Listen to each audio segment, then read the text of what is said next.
I've given you the title. He's talking about from Lego motors and cotton reels to Home Assistant. And Marcel's a network engineer by trade, with a BSc in computer science. Originally from Cambridge, he moved to Margate with his wife in 2019 to retire, far too young to retire. As well as home automation, Marcel is passionate about Bitcoin and trying to onboard local businesses into accepting those payments. It would be interesting to ask about that after the talk. And he's also learning Python programming and how to play the piano at the same time, maybe. Neither going that well, to be fair, but I have plenty of time, so I'll persevere. Okay, so without further ado, we'll swap computers and Marcel will give his much awaited talk.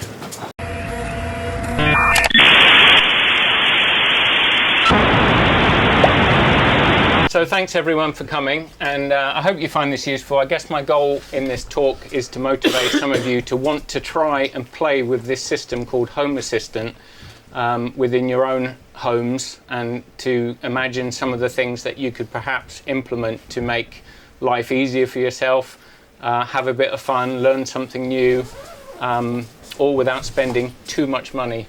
So let's see how that goes. The first half of the presentation is going to be kind of slide based, several slides, a few kind of I'm not going to bore you with bullet points, but there are some to start with, and then some more interesting photos of my particular products that I use at home, and some demonstrations. And then I'm going to kind of end up the formal piece and move over to the laptop to give you a live demo of my actual Home Assistant instance running at home, and just walk through various pieces of that and how I put it together, what it can do. And at that point I think there'll be a natural break where some people get bored and move over to the food and drinks. Other people may want to come over to me and ask more questions, or ask for specific demonstrations, and we can play it by ear at that point. But we'll stick to the slides for the first sort of half hour. So where did this all start? This was a summary of where it started, hence the name of the talk.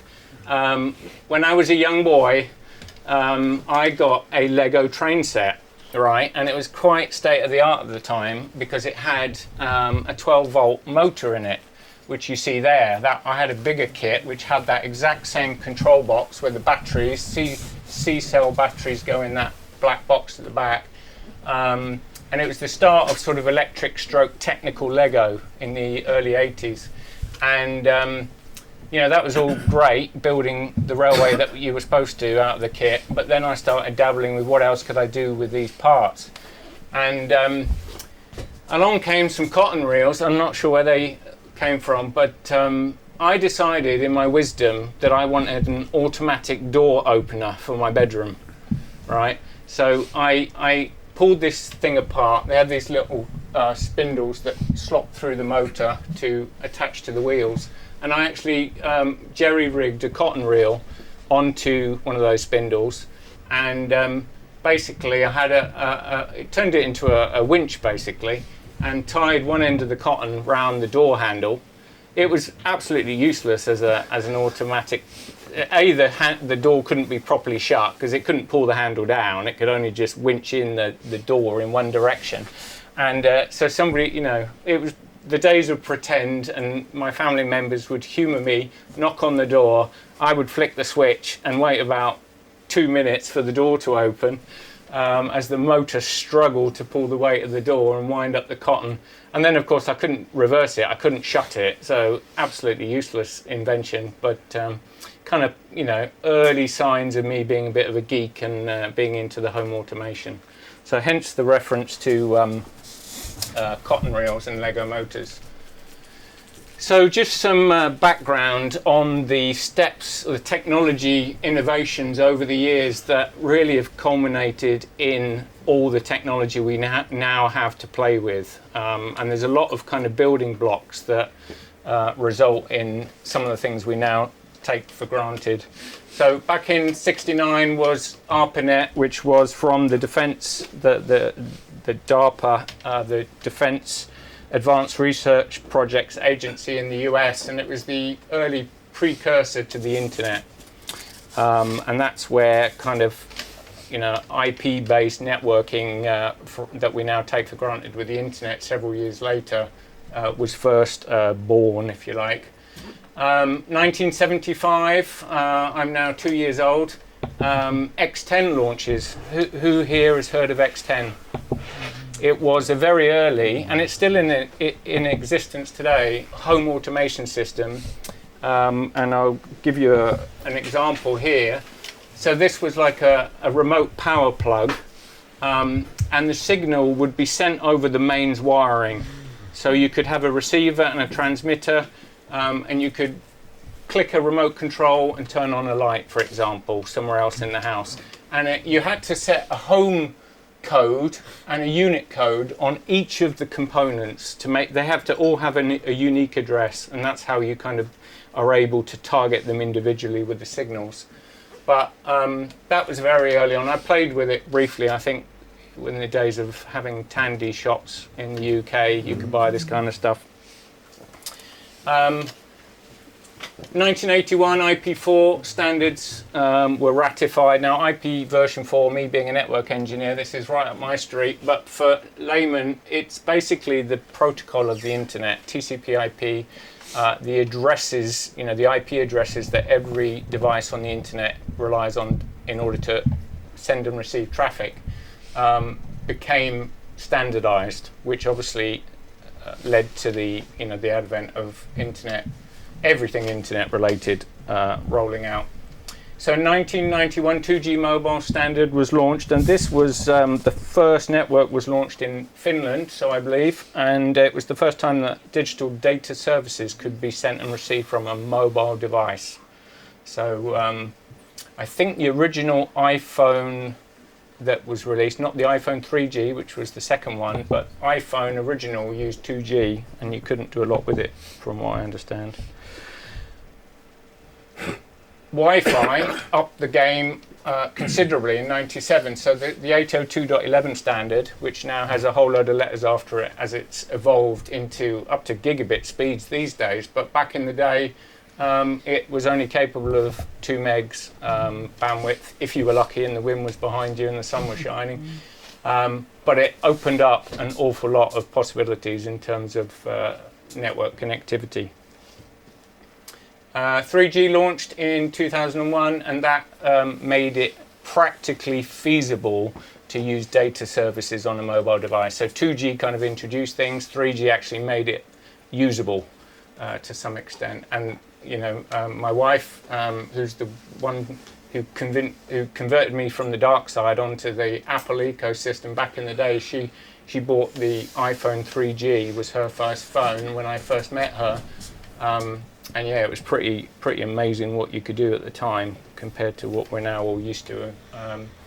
2008, Google Play and Apple App Stores were launched, which brought safe and standardized, very broad range of controlled applications, more choice than ever. As you know today, it's just mind-boggling how many millions of different apps there are. 2008, the first smart home thermostat from Ecobee was launched. Now this, I've got a picture of it here. I've never had this model of thermostat, but unlike newer ones, it was wired only. It wasn't wireless, but it was pretty intelligent and was able to do all sorts of things compared to a traditional old-fashioned thermostat. 4G launched in 2009, obviously making speeds up to 20 times faster than 3G, up to 60 megabits per second. Something we all now take for granted as kind of the minimum what we expect to have on our phones. A few more steps that bring us up to date. 2010, Bluetooth Low Energy. Now this was, not everybody's heard of this, but Bluetooth has gone through many iterations over the years, and this was the first time they'd really focused on low power usage of Bluetooth protocol.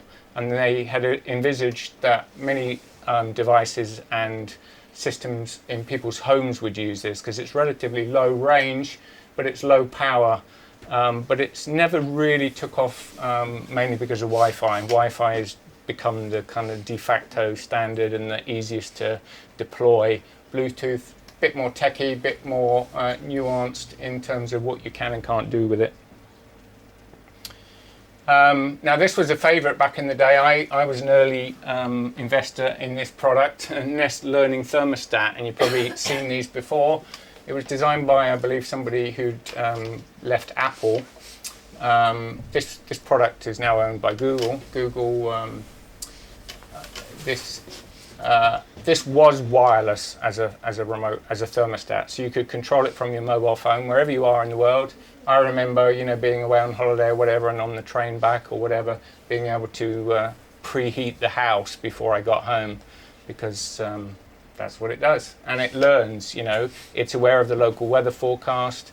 It adapts for that in terms of how early it turns on to preheat if it's particularly cold outside, and it's just a beautiful interface for it's like, you can tell it's an Apple kind of inspired product.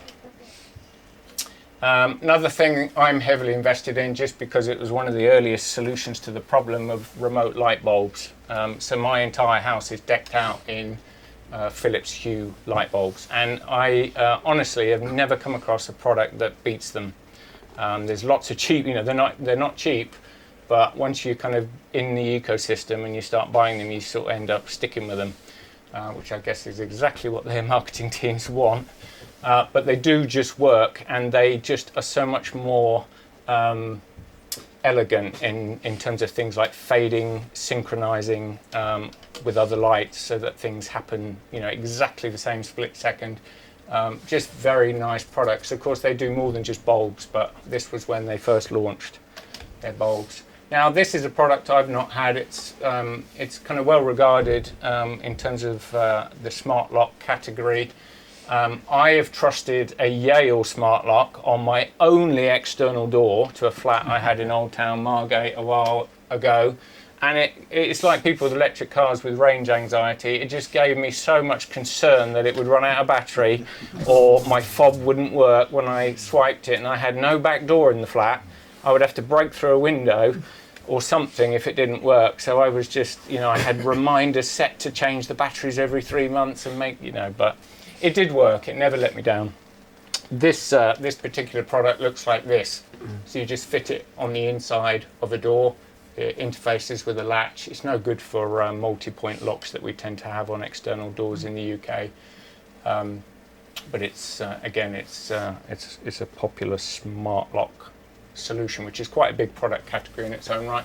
So this is what we're going to be talking about from now on. Home Assistant, my kind of one of my favorite open source systems that I use daily. I honestly don't know what I would do without it, having to press buttons to turn lights on manually and things like that. It just doesn't make any sense to me. So Home Assistant, that's 10 years ago already. So Home Assistant itself is a relatively mature product. We love these things, don't we? These home, voice assistants. 2014, the dreaded Amazon Echo was launched, and they're all over the place now. I've got at least 6 of them in the house, eavesdropping into everything I do. But yeah, they're very flexible. Great little products, very cheap these days. And I've added this in, not really relevant to what I'm going to be talking about tonight, but it's just going to have such a profound impact on what's happening from now on. And we talked earlier, Matt, about, I think you said the next talk in January is going to be about artificial intelligence. So OpenAI is the company behind ChatGPT and some of the other large language models that have been released to the public in the last year or so. So that was quite a milestone. Google Home, similar to Amazon Echo, released 2016, and then ChatGPT from OpenAI was released in beta form towards the end of last year. So it's been less than a year since that was launched, and for anyone who's used it or some of the products that have derived from it, it's mind-boggling how quickly that space is developing. So now the meat and potatoes of the evening, Home Assistant. Now what is Home Assistant? It's a free and open source home automation platform. So by that I mean you can use it as the glue between various sensors, various devices, various services, and you can really you can pretty much implement anything you can dream of within reason, as long as the products, you know, the pieces that you need to put together are available.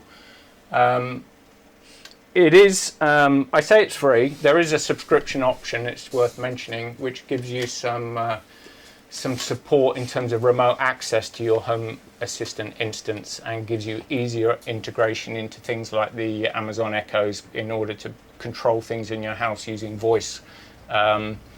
And it supports the small development teams.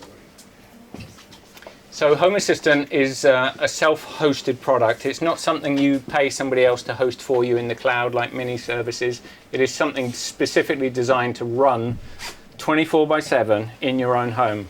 Okay, so that maybe instantly rules out certain people who are not comfortable installing software on a computer that is always powered on and doing a specific job, but that is what it is. And it can be run on very budget hardware, right down to Raspberry Pi single board computers. So, you know, you don't need a gas guzzling server running in your garage to run it.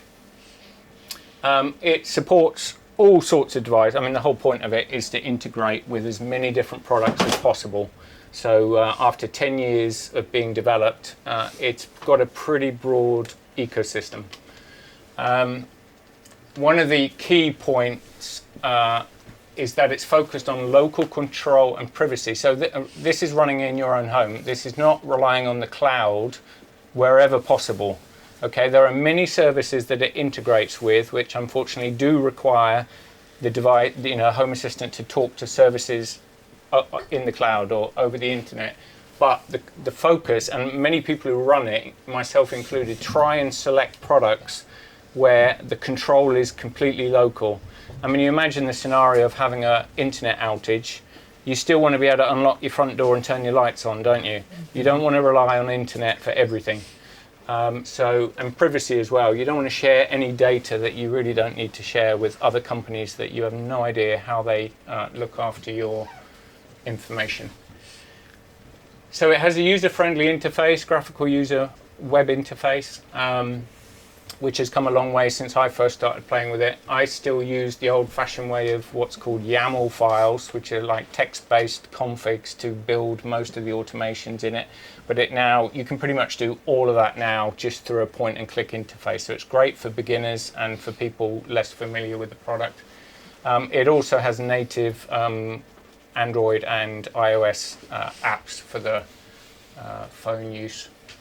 And it's a mature product. They've just literally had a 10-year kind of celebratory event party in September when they were 10 years old. And as I'm hoping I'm testament to, it has a very passionate user community. So it's all user supported. There is a great official forum online for Home Assistant where you will just get no end of inspiration and ideas and answers to technical questions. You can pretty much be sure somebody else has had the same problems you've had. A lot of people asking for what sort of light bulbs would you recommend that work with Home Assistant, all those sorts of things. So it's very well supported.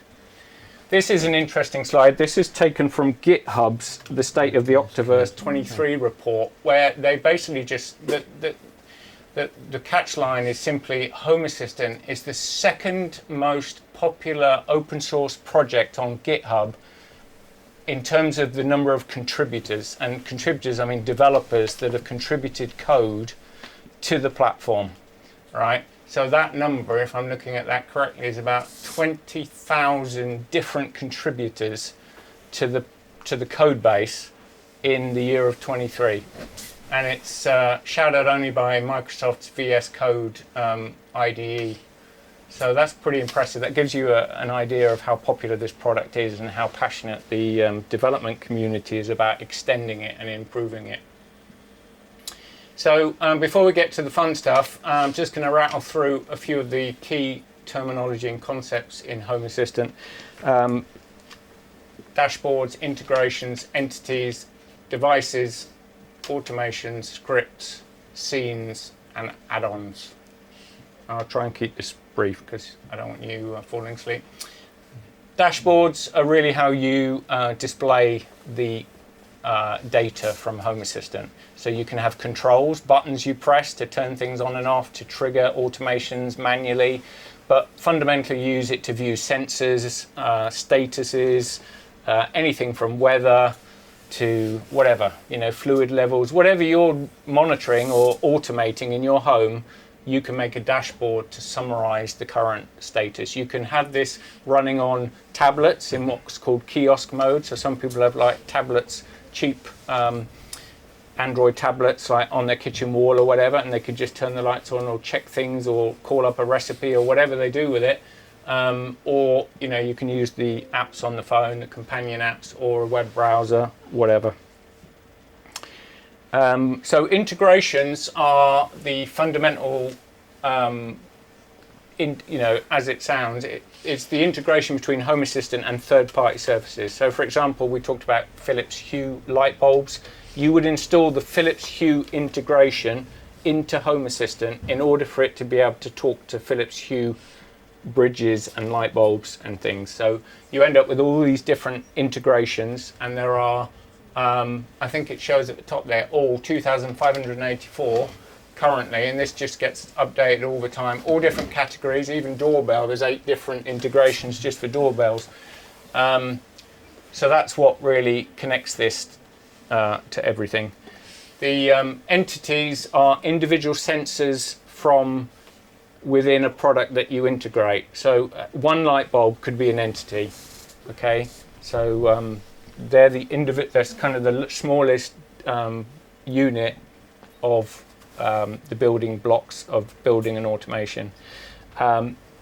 Devices can consist of multiple entities. So for example, a motion sensor may not just do motion sensing, it may also measure temperature and light levels, for example, luminance. So you get multiple entities from one device, but they tend to be one physical device.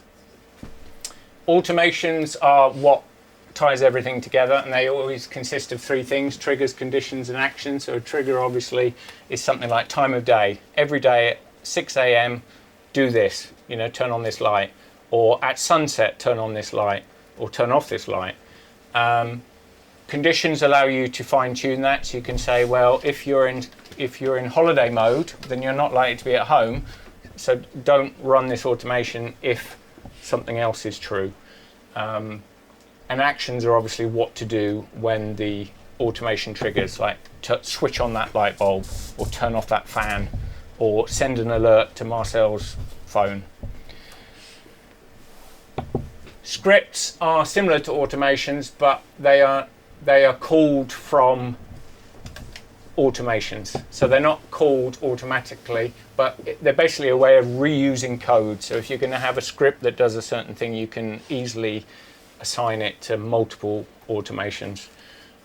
Scenes, imagine the scenario that it's evening and you want a whole load of lights to come on at certain brightnesses and stuff for your standard evening light modes. You might say at sunset, turn on evening scene, and your lounge lights come on, your hallway light comes on dim or whatever, and you could have another one for movie night or whatever, where certain, change color or some ambience. But they are, and it's not just light bulbs, it can be other devices as well. They're basically presets. And then finally, add-ons. Now, add-ons are a bit like integrations. They're third-party bolt-ons which add additional functionality to Home Assistant. That's all I'm going to say. So what about the hardware itself? As I said earlier, you don't need super-duper computers to run this. This is a product that Home Assistant themselves have developed, Home Assistant Green. And this is a UK supplier, which some of you may have used before for various electronic boards like Raspberry Pis. This device, all in, is 86 quid. which is not bad. I think it's 4 gig of RAM, 32 gig of storage. It's fanless. It's very low power. It's got pretty much everything you need to run a home assistant instance, and is plenty beefy enough for most people's needs. You can go even lower in terms of an old Raspberry Pi 3B, I think, is the minimum spec. I wouldn't recommend it personally. A 4 would be fine. I think you need solid state storage rather than the sort of micro SD storage of a Pi, so just performance wise. You can also run Home Assistant obviously on just about any x86 computer, Windows, Linux, virtualized containers, anything you like. It's Docker, everything is available. So now some photo tour of my house. Basically, I think you'll think you've been in my house after watching this. So this is my setup. This is a cupboard in my computer room or my office. So it's just a 19-inch rack, and I don't expect all of you to rush out and replicate this after this talk, but just when you get deep down this rabbit hole, you keep upgrading things and improving things. So this is where I run my Home Assistant instance along with many other things, and we'll just talk through some of the components. You've got Freddie and Mercury, which are my two servers. They're Intel NUC computers, so they run all the time, and they run a multitude of virtual services.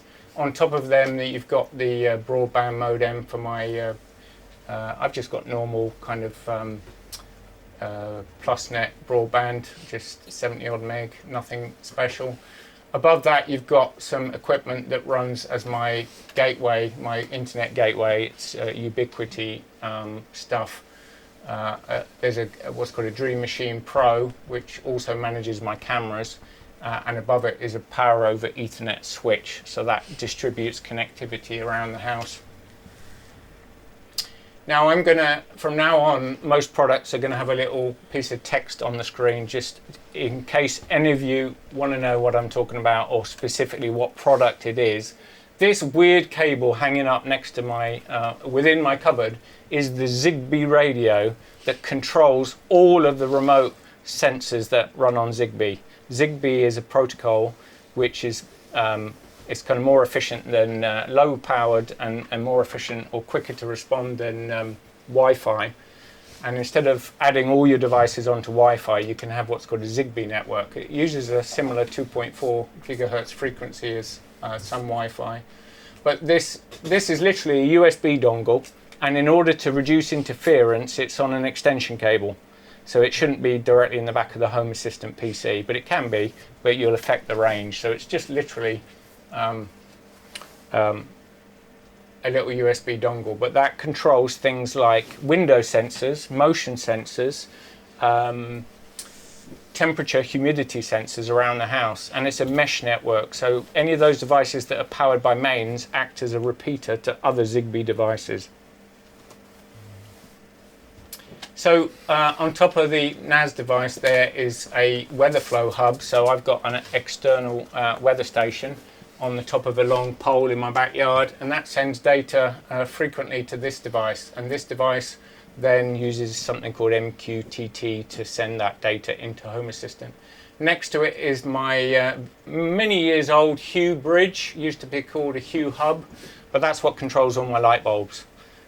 So that is also a Zigbee radio, and it's on a different channel to the one you just saw hanging up on the side of the cupboard. So I choose to run two different Zigbee networks, one for lights only, or Hue products only, and one for everything else.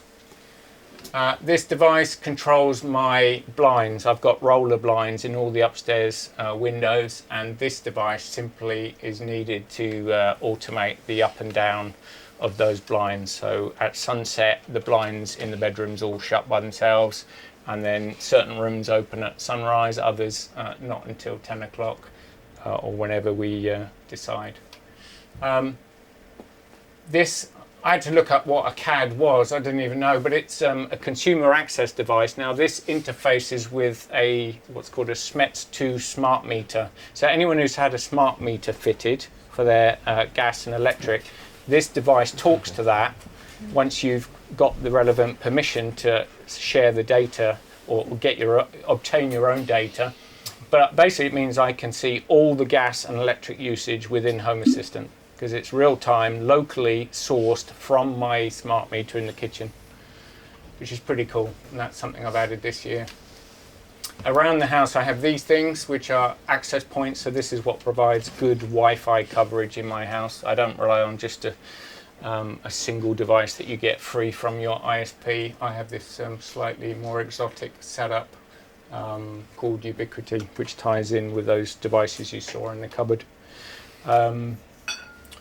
Another thing I use is, this is now a Google product, but these are smoke detectors. These are smart smoke detectors. These are powered ones, so there's mains power coming out into these. You can get battery versions, which last apparently 10 years before needing replacing.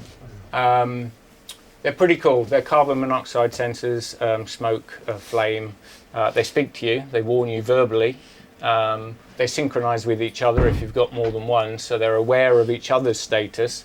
And they're also night lights. As you walk under them at night time, they display a configurable brightness, just enough light to see where you're going.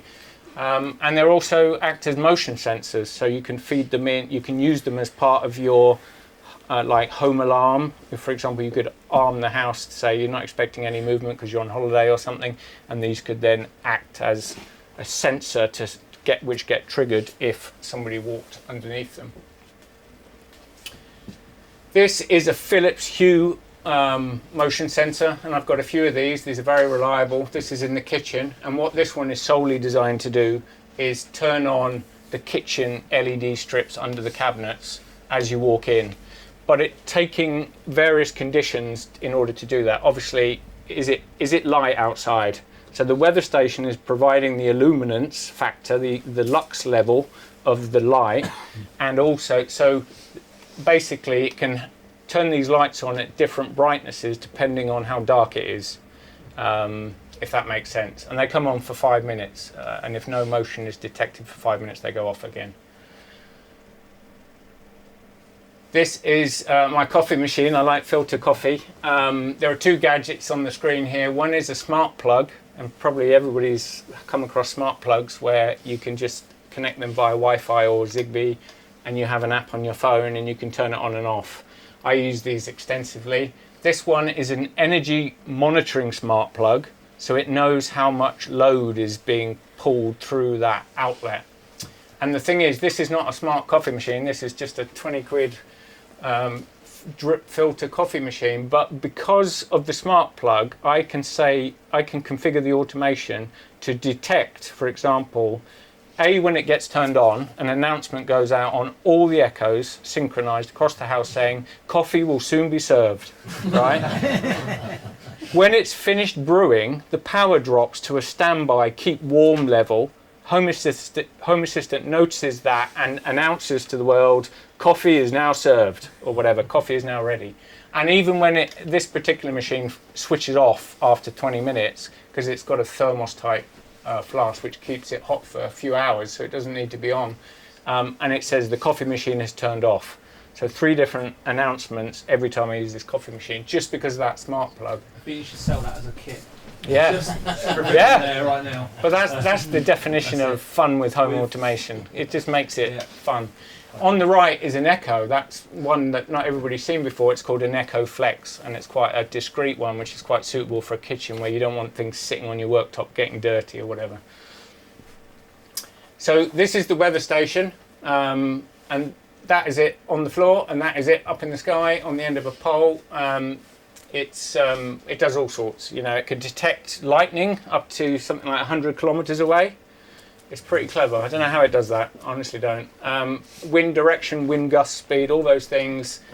Temperature, rain, hail, snow. It knows everything, and it's got solar panels to keep itself topped up. So there's no wires to it, and it talks to that little hub that's in my cupboard. It's pretty clever. I've had it 3 years now, and it's. Unfortunately, I'm surrounded by tall buildings, so in wintertime the battery really struggles.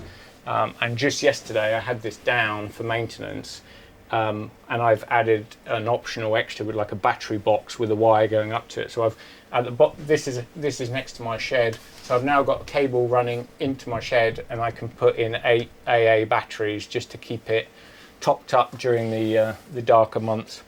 But it provides the illuminance level for some of those other automations as well. So it provides a lot of useful sensors for other things. Does Home Assistant tell you when the battery is running low in your web? Yes. Right. Yeah, it does. It gives you graphs and everything else. So I've got these everywhere. This is my Echo of choice, an Echo Dot. That one's in the lounge.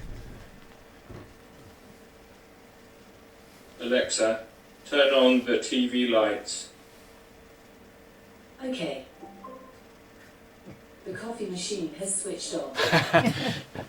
I recorded that this morning, and I didn't expect the coffee announcement to come on the same video, but that was nothing to do with what I asked it to do. It just happened to be a coffee machine turning off. So it's Christmas time. Everything we do in terms of lights, icicle lights on the balcony at the front of the house, Christmas tree, they're all going to be on smart plugs. They're all going to be timed in Home Assistant. Very easy. And I keep the same automations every year, just move them to an unused folder or disable them and bring them up again. Another sensor, Hue motion sensor, again, same deal. This is on the stairs, so this is like landing lights. This is a Zigbee sensor. I talked about that funny Zigbee USB stick. This is one of the sensors that talks to that. So this is just a reed switch. Very low power, lasts on a coin 2032 coin battery, lasts at least 2 or 3 years. Every time this toilet window is open, it sends an event to Home Assistant, so it knows that that window's open. So this is my desk.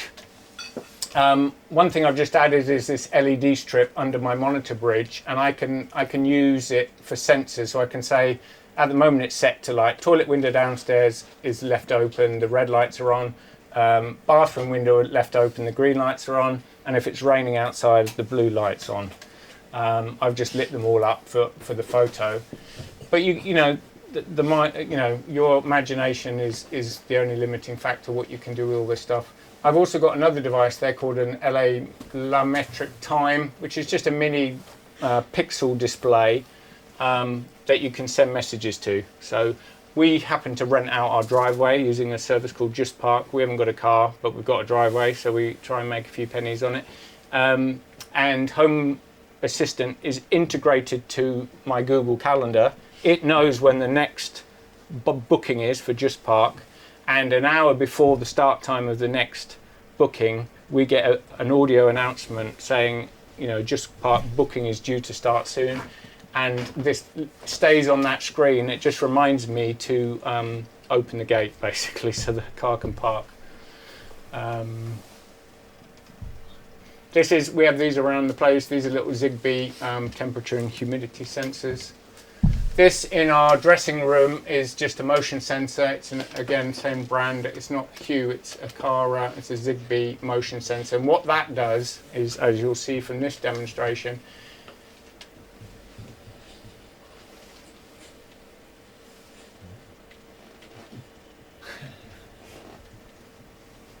Alexa, turn on the mirror.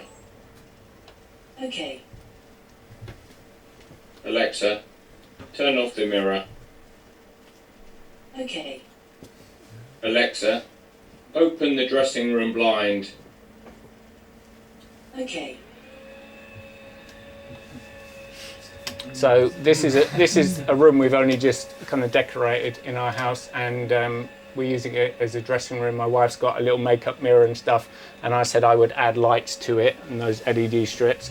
So as you walk in, the main light in the room comes on and the mirror starts animating, and it's on Christmas mode at the moment with candy cane animation. But then when she wants to use it as a mirror, she says turn on the mirror. It overrides the automatic animation and puts it on, because it's a dual LED, so it's got color LEDs and natural white LEDs. So that works quite well, and that is an example of one of the blinds that can be controlled remotely. Are the blinds battery powered? Yes, they have lithium-ion batteries, which I've got a reminder to charge them every 6 months. They typically last just over that. I'm aware of time, so I will try and speed up. We had our bathroom changed last year, and one thing I wanted was to use the towel rail even during summer. This is a kind of common problem if you just have central heating for your radiators. So had a heating element put in, so it's effectively dual fuel. And then on the other side of the wall, I asked the electrician to fit a Wi-Fi based relay, and I mentioned this earlier. This is a Shelly +1 device. It's just simply an ESP based device that connects to Wi-Fi, and therefore you can import it into Home Assistant. You can toggle it on and off remotely, and monitor the status and do other things natively on this ESP, but I use Home Assistant as the brains to just schedule 2 hours of electric on for that. It's a 150 watt element, which is sufficient to dry a towel or whatever during the summer months when there's no other heating. Cameras, this is the front doorbell, and those with a good eyesight can see my little custom message to you guys on it. So this does a number of things. Obviously it's a doorbell, it lets us know when somebody's at the door, but it's a camera and it does clever stuff like person detection. So it can distinguish humans versus other things that move in front of it. You can use it just as a motion sensor, but it does vehicle and people detection. Same as this, we've got these cameras around the external perimeter of our house, and again they do these clever things. So because I said we rent out our driveway, we get informed when the car arrives because the camera knows it's a car that's pulled onto our drive. So we get an announcement through the echo saying vehicle detected in the front yard. Same with people. If anybody, postman or whoever comes into the driveway, we get informed, so we might not notice otherwise. Again, it's just a fun trick you can do with these systems. This is an outdoor Hughes motion sensor, and this is used again mainly for the benefit of just people who come during the darker times of the day. Like a lot of people book our driveway to go to events at Dreamland, these evening concerts and things, and they'll pull up, and the lights on the driveway, the front door lights, and we've got a light on the top of this brick pillar come on for 5 minutes based on the movement past that detector. And just to end with, this is something fun we did a month ago today for Halloween.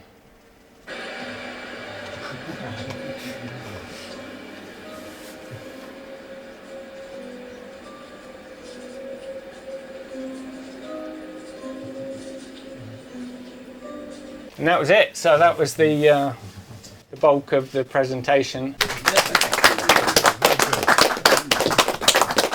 And obviously any questions I'm more than happy to answer as part of that session. Alexa, turn on the lights.